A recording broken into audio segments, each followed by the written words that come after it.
रागद्वेषवियुक्तैस्तु विषयानिन्द्रियैश्चरन् आत्मवश्यैर्विधेयात्मा प्रसादमधिगच्छति।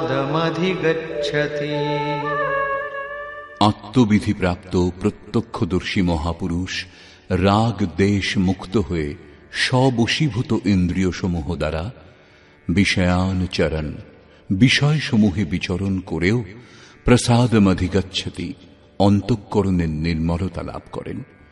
তিনি নিজের ভাবদৃষ্টিতে অবস্থান করেন। মহাপুরুষের জন্য বিধিনিষেধ থাকে না, তার জন্য অশুভ বলে কিছু থাকে না যার থেকে তিনি নিজেকে বাঁচিয়ে চলবেন, এবং শুভ বলেও কিছু থাকে না যা তিনি কামনা করবেন।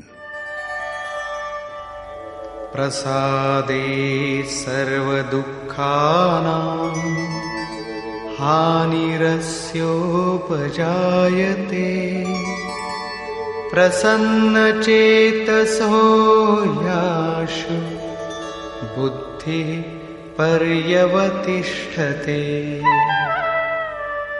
ভগবানের পূর্ণ কৃপা প্রসাদ ভগবত্তার সঙ্গে সংযুক্ত হলে সেই পুরুষের সর্বদুঃখের অভাব হয়। দুঃখালয়ম অশাশ্বতম, সংসারের অভাব হয়, এবং সেই প্রসন্ন চিত্ত পুরুষের বুদ্ধি শীঘ্রই উত্তম রূপে স্থির হয়। কিন্তু যিনি যোগযুক্ত নন, তাঁর অবস্থার প্রতি আলোকপাত করলেন।